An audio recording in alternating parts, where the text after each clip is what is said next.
Hello everyone. So this is Ritu Dhar, me and you. Welcome back to my YouTube channel. জয় গুরু দেবা দেখবি ছবি পাগল হবি আগের ভাও নতুন যারা বোমা ফাটাই দিচ্ছি ভাইয়া কোন মতন বারুদ ছাড়া কুইট গেতে মানে জামে দিয়া বামে আধা বেলা জামে বইয়াই মাথা চুলকা ধামে আমরা গ্যারান্টি সহকারী হিটবা। সো রিসেন্টলি এই রুবি বার্স খালা পোস্ট করছে যে জাংকুক নাকি তার উন্নিকে কপি করছে। ব্যাপারটা আসলেই হাস্যকর। আমি ও সম্পর্কে আজকে ডিটেলসে কথা বলবো, তার আগে তোমরা এই ভিডিওটা দেখে নাও।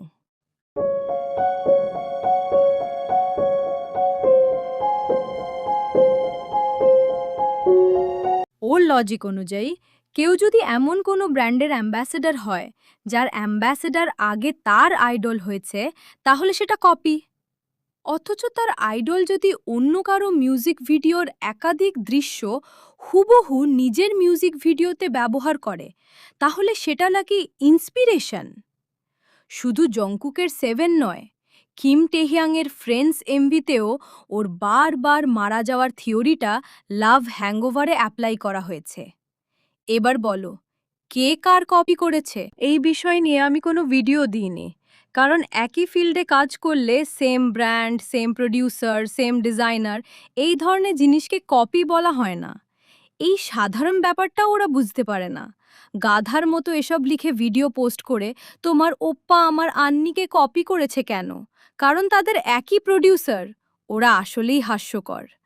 আর এইদিকে আমাদের কাছে সিন টু সিন কপি করার মতো তো প্রমাণ আছে, কিন্তু এবার ওরা একটু বেশি জংকুকের পিছনে লেগেছে। কেন জানো? কারণ এখন ক্যালভিন ক্লিন বললেই সবাই প্রথমে জংকুকের কথাই ভাবে। তাদের আননি যে কোনো এক সময় ব্র্যান্ড অ্যাম্বাসেডর ছিল, সেটা এখন আর কারো মনেই নেই। তার ওপর এত এত পোস্ট করেও ওরা প্রমাণ করতে পারল না যে তাদের আননি বেস্ট কে পপ সোলোইস্ট।